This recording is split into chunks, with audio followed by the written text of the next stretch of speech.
আসসালামু আলাইকুম। আমরা 1 নম্বর ম্যাথটি যেটি করতেছি, 1 নম্বর ম্যাথে আমাদের যেটা বলছে বর্তনীর তুল্য রোধ নির্ণয় করো। তো স্যার বর্তনীর কি জানতে চাইছে? বর্তনীর তুল্য রোধের মান জানতে চাইছে। বর্তনীর তুল্য রোধের মান জানতে চাইছে। এই যে বর্তনীর তুল্য রোধ নির্ণয় করো। তো আমাদের যেটা বুঝতে হবে এখানে যে এই যে রোধগুলো দেওয়া আছে R1 R2 R3, কতগুলো রোধের দুই প্রান্ত যদি সমান হয় তাহলে রোধগুলো সমান্তরালে থাকবে। তো আমরা দেখতেছি R1 R2 R3 এই মাথাটা হইতেছে A আর এই প্রান্ত হইতেছে B।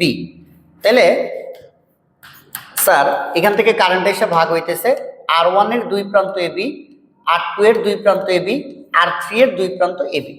কতগুলো রোধের দুই প্রান্ত যদি কমন হয় তাহলে রোধগুলো সমান্তরালে থাকে। তাহলে R1 R2 R3 সমান্তরালে আছে, তাহলে সমান্তরালে আমরা তুল্য রোধ বের করব। তাহলে আমরা লিখব যে R1, R2, R3 সমান্তরালে তুল্য রোধ, সমান্তরালে তুল্য রোধ। তো স্যার সমান্তরালে তুল্য রোধের সূত্র কি? 1/Rp সমান সমান 1/R1 plus 1/R2 plus 1/R3। তাহলে 1/Rp সমান সমান 1/R1। স্যার এই যে R1 কত? 6, 1/6 প্লাস R2 কত স্যার? R2 হইতেছে 3, এই যে দিলাম 3 প্লাস 1/R3, R3 কত স্যার? 6।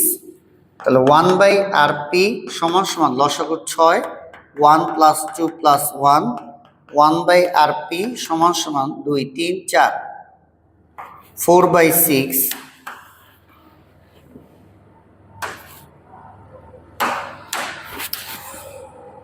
আচ্ছা ঠিক আছে। তো উল্টাই দিলে Rp সমান সমান দাঁড়ায় 6/4, তাহলে Rp সমান সমান যেটা দাঁড়াইতেছে 3/2 মানে 1.5 ওহম। এরপর একটু খেয়াল করো স্যার, আমরা এই বিন্দুটা যদি বি দিই, রোধ আসলে বিন্দু চেঞ্জ হবে। তাহলে এই বিন্দুটা সি, এই বিন্দুটা সি, এই বিন্দুটাও সি। বুঝে থিওরি ক্লাস ভালো করে দেখতে হবে। এখন দেখো এই রোধের দুই প্রান্ত, এই যে এটা তো বি, রোধ আসছে না, তাহলে এটা সি, এটা সি, এটা সি। তাহলে এই রোধের দুই প্রান্ত বিসি, এই রোধেরও দুই প্রান্ত বিসি। তার মানে এই R4 আর R5 এই দুটো সমান্তরালে আছে। কতগুলো রোধের দুই প্রান্ত যদি কমন বিন্দু হয় তাহলে রোধগুলো সমান্তরালে আছে। এই ক্ষেত্রে দেখো স্যার R4 আর R5 দুইটাই সমান্তরালে। কেমনে? R4 এর দুই প্রান্ত বিসি, R5 এর দুই প্রান্ত বিসি। তাহলে আমরা লিখতে পারি R4 R5 সমান্তরালে, R4 ও R5 সমান্তরালে তুল্য রোধ 1/Rp, আগেরটা যেহেতু পি ছিল এটা প্রাইম দিলাম, সমান সমান 1/R4 plus 1/R5, 1/Rp prime সমান সমান 1/R4 এর মান কত স্যার? 3 প্লাস 1/R5 এর মান কত স্যার? 6। আচ্ছা তাহলে 1/Rp প্রাইম সমান সমান লসাগু 6, 2 প্লাস 1, তাহলে 1/Rp প্রাইম সমান সমান 3/6।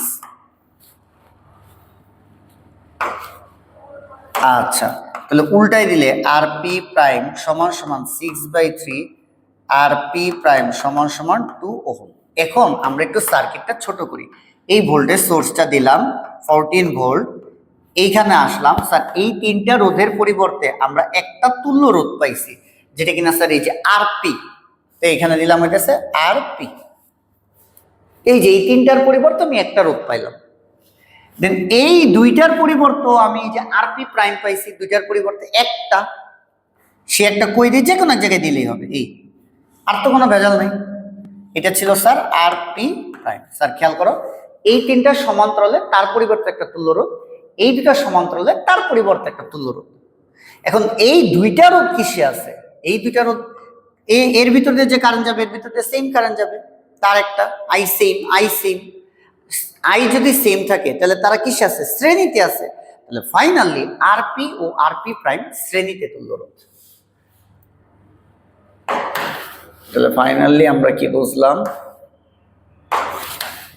ফাইনালি যেটা বুঝলাম সেটা হচ্ছে